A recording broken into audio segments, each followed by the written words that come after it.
abuse people. If you ask me to follow you and you don't know where you're going, you're abusing me. That's why sometimes men, we use the word submission on women the wrong way. The word is very clear. When you talk about sub, it's like a submarine. You're going under, not under the man, under a mission. And sisters, the next time you're told you should have submission or be submissive, ask him. I wasn't told to submit to yours, I was told to submit to your vision. Where is your mission and where are we going? Because if you ask me to follow you, my wife tells me every beginning of the year, let's draft out our mission and our vision for the year. In the beginning, I used to be like, baby, those are things for companies. We don't need to do that. But nowadays, you should come to our house. We have vision boards, mission boards. We have a mission statement for the year, because I realized she wants us to train our children to understand where we are going. Did we achieve it? One of my missions this year was to lose my gut. But you all know the devil is a liar, and we are still working on this stomach because I've told them I've tried to lose the stomach. It is not me, it is the food that is cooked at home. But we have visions, we have missions, because there's a need for leadership. If you're writing something down, please write this. History is never made by managers. It's made by leaders. History is never made by managers, it's made by leaders. Managers focus on doing things right. Leaders focus on doing right things.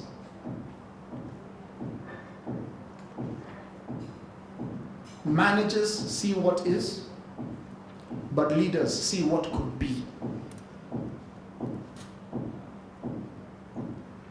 Some of the challenges you will go through as your organization grows bigger is, there's a scripture in the Bible, if you allow me to quote it, that says, count it all joy when you go through diverse trials and temptations, knowing this, that the trying of your faith, one guarantee you have as a pastor, a leader, a CEO, a director, a manager, you're going to come across challenges that sometimes will put you up on places you never imagined. There's 1 week we needed to raise about $4 million for my company within 7 days. And if we did do it, we were going to lose the contract of a lifetime. I remember going to my team and asking them, does anyone have any ideas where we can get this money?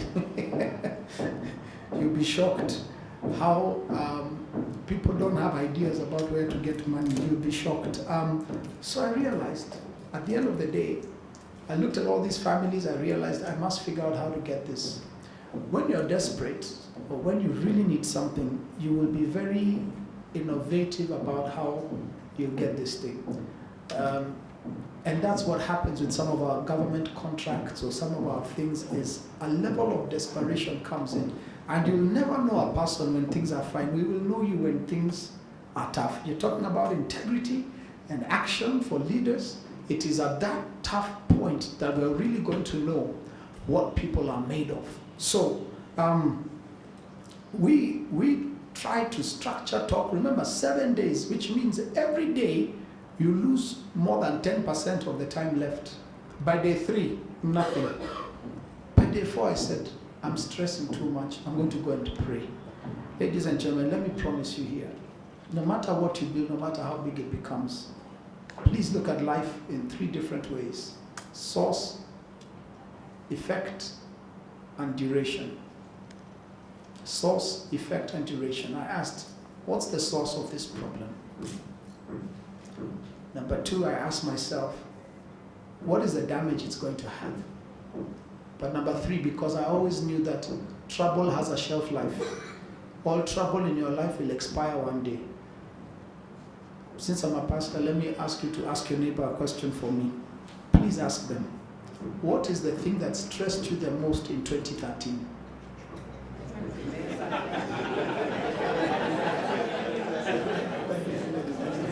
Did they tell you? You can't remember. That goes to prove my point. All trouble has a shelf life. And whatever is pressing you most will expire. if you can just be Persistent, because that word says that the trying of your faith produces patience. And I realized what is actually being worked on is your muscles. Because the reason Joseph went to jail right before going to be a prime minister, and the reason he had been bullied by his brothers, is because you cannot be allowed by God to sit on a chair so powerful when you're immature. If Joseph had been made a prime minister right at the beginning when his brothers had put him in a pit, the next thing he'd have done is beheaded all his brothers. But when you have gone through times of trial, you can be like a Mandela, come out of jail and forgive. Because some of you, if you're put in jail, you say, my guy, let me tell you, if I come out of here and become, and God keeps you there until the day your finger goes down and you start to say, Father, I love you. If this is your will for my life, let it be. There was a great man, I forget his name. I think Pastor George may know him and give me a hint. I forget his name. I usually tell this story. This man had decided to go on, his son died, and while they were trying to recover from the son's death, he had other children. Him and his wife decided to go on holiday and sent their children out to sent his wife and children, because he had a law firm and he had a few companies that were all on a strip in a very busy place. So they put the children on a ship with the wife and said, you go ahead, I will join you. Goes ahead. Yes, I'm trying to remember the name of the guy, not the song. So reaches, there's damage, something happens, there's a storm, the boat capsizes, the ship capsizes, and the wife sends a telegram saying, alive alone. He goes back, goes to the wife, they comes back, finds his entire business has been burned down, and is able to pen down that amazing song that we still sing today, It Is Well. But one of the most amazing parts, he says, is that whatever my lot, the true point of maturity is when you can go through things and stop saying, why me? And start to say, okay, God, you must have a plan. So at that time of those $4 million, I just said, God, if we close next week, Monday, give me the stamina to handle creditors, debtors, noisemakers, employees who will take me to court. I just said, just give me the strength. And give me the strength to start talking nicely to people in jail, because I know some Oksholia will take me to jail. So we cannot make changes when our hands are so clean. And when I say clean, I don't mean you go do dirty things. I mean, you must be ready, because every man or woman God used in the Bible, the story you'll first see is calamity, including his own mother at the age of 17, and has to carry a pregnancy that the husband is suspicious of, that the entire community is suspicious of, that they're saying you did this out of wedlock, that everybody is asking them, how did this thing happen? Just imagine that conversation. So what God is building in you when you're going through trials is not to complain. It's for us to say, this thing can change. So Mahatma Gandhi said something that I want to just quote here very quickly. He said, there's a destructive leadership philosophy. When we have politics without principles, I'm sure you've seen this, pleasure without conscience. And this is one of Africa's biggest problems, politics without principles. I was telling Dr. Tim, one of the visions and missions I think we should have is to demystify politics in Kenya. I wish a politician could ride a bicycle and go to work. I wish our politician could wear jeans and a t-shirt and go to work and still deliver. We need to demystify leadership in Africa and make it clear that this is servanthood, not a ticket. So it says pleasure without conscience, wealth without work, another thing that's hurting us a lot in Africa. We cannot be paid for work we didn't do. Yeah, I was quite frustrated when I was seeing how people can have billions and hundreds of millions carried in a sack for work they didn't do. And you're busy working so hard. But this is a problem. Wealth without work, knowledge without character, business without morality, science without humanity, and worship without sacrifice. I want to give you Dr. Miles Monroe's definition of leadership before he passed away. He said that it took him 8 years to coin this statement, to be able to come and even teach people what leadership is. And in his honor, I'd like to read this to you. He said, leadership is the capacity to influence others. Leadership is the capacity to influence others through inspiration generated by a passion, motivated by a vision, birthed by a conviction, produced by a purpose. Do you want me to read it again? Leadership is the capacity to influence others through inspiration generated by a passion, motivated by a vision, birthed by a conviction, produced by a purpose. Now, again, because of my preacher habits, I want you to look at your neighbor's hands. Just ask them to spread their hands out to you just a little bit. Let them look at your hands. Now, without being funny, just feel their hands a little bit. Okay?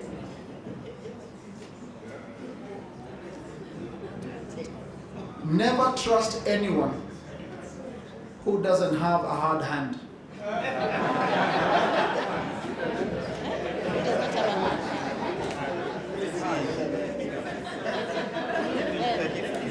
I know nowadays the men spend more time than women in salons, getting manicures and pedicures. But leadership is not finding something to live for, but to die for. True leaders are always dead before they die. If we're not willing to die for Kenya, if we're not willing to have values beyond talk and be able to do something that's impossible,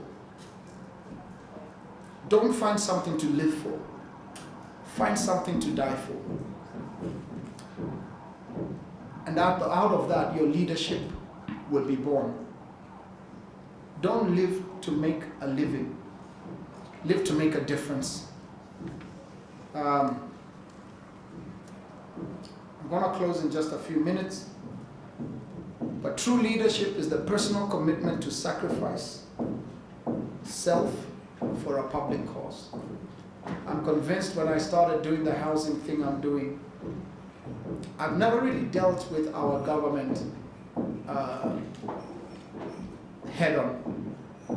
But in this particular thing I was doing, I had to deal a lot with our government. I got to learn, I got to walk the corridors, I got to know you have to pass by this office, say good morning, you have to pass by this office, say hi. If you want to get your document signed, I got to learn what people talk about. So I'll tell you by experience, because of the exposure I had and because of things we needed to do in other markets through maybe the communication authority, I got to experience other markets.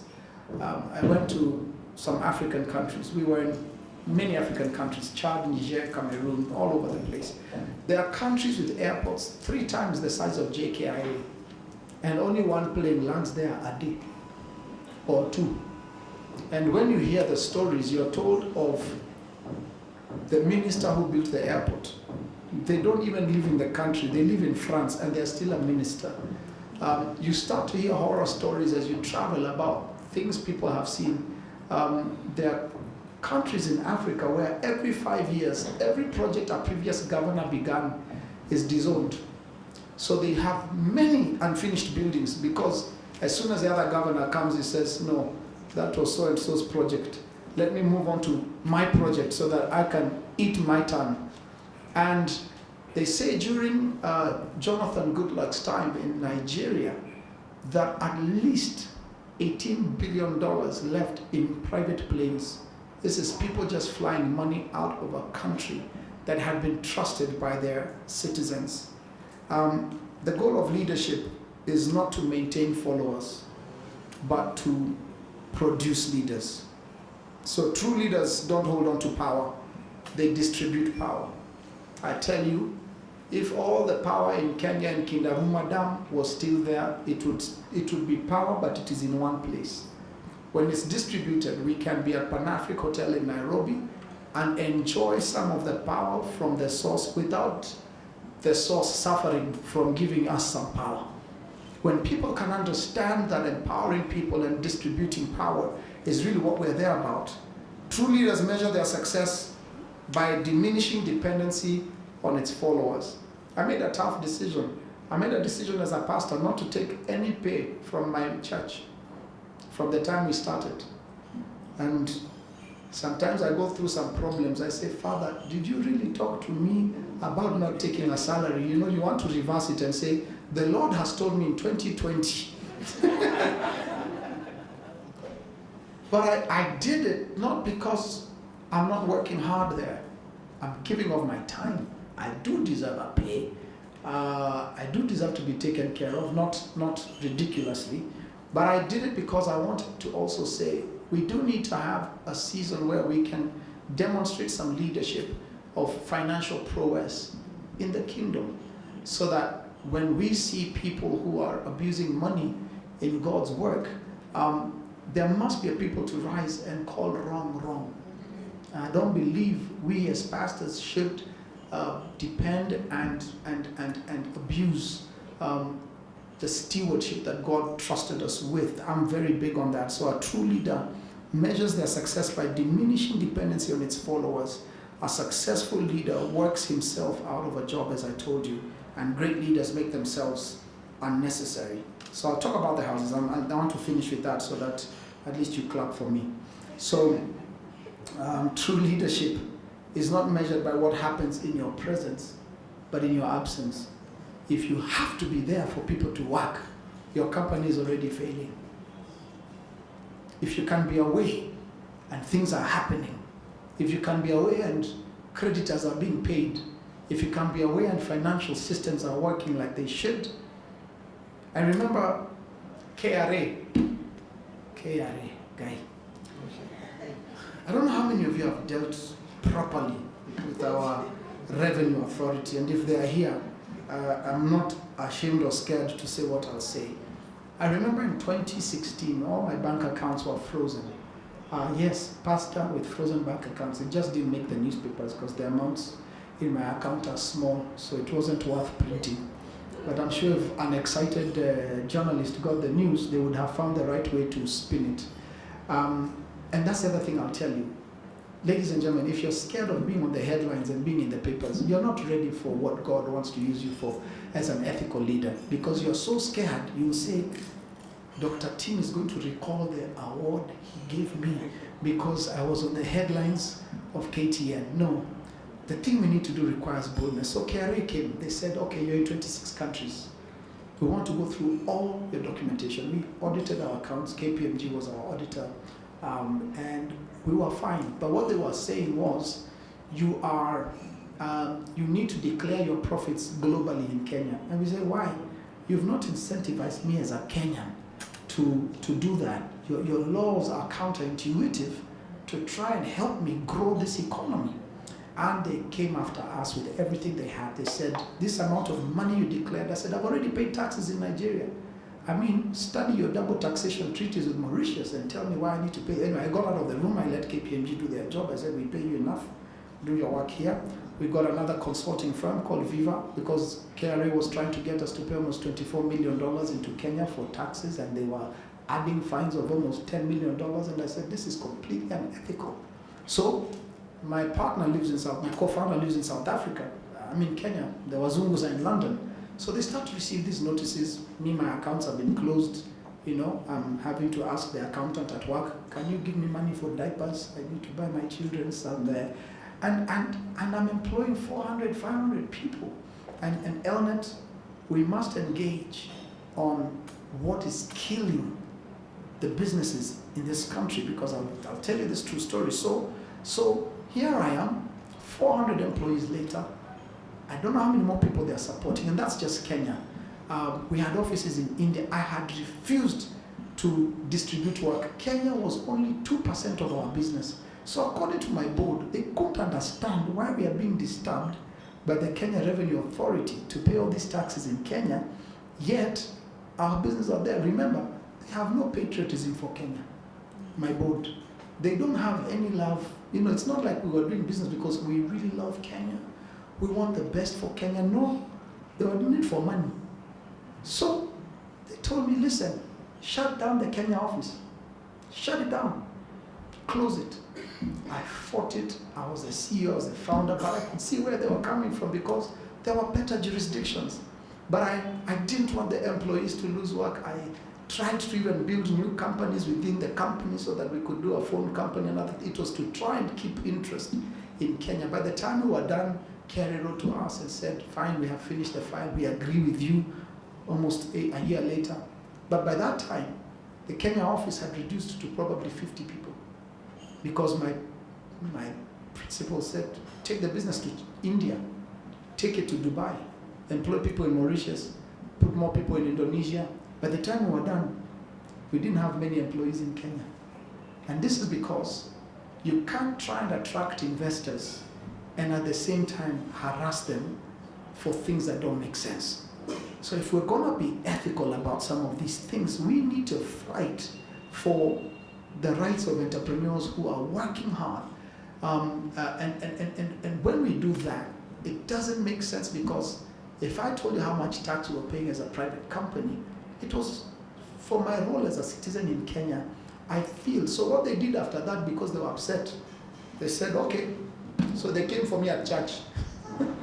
So they came and found something in the church. They said, oh, we want to do this, we're going to fine for, from the time you started, we are finding this because you are not following this. I said, okay. And then they came for all my other companies. They went, I was doing farming in Naivasha.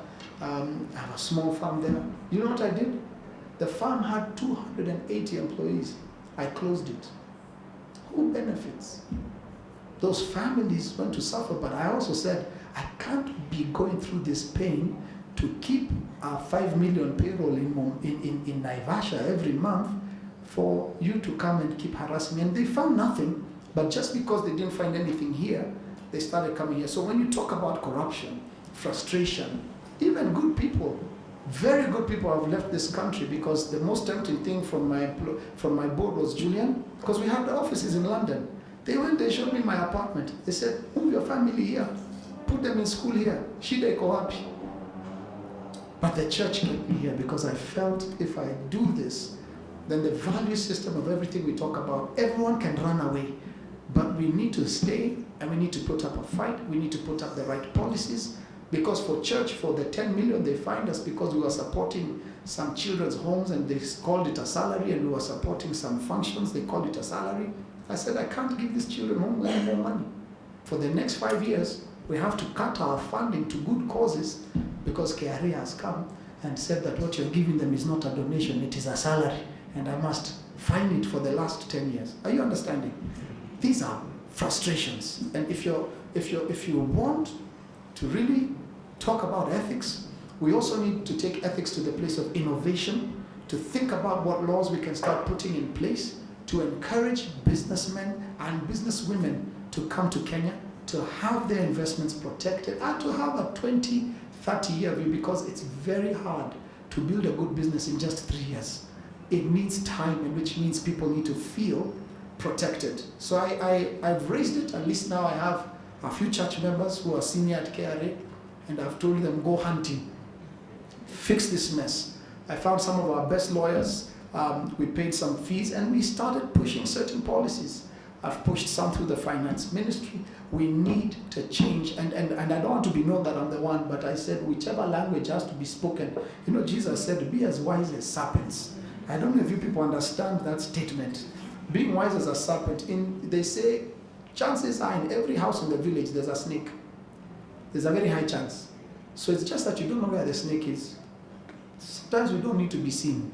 As long as at the end the result gets produced, that is what we need. And Dr. Tim, I don't know if my time is up, but I want to give the house story before I close. So, true leadership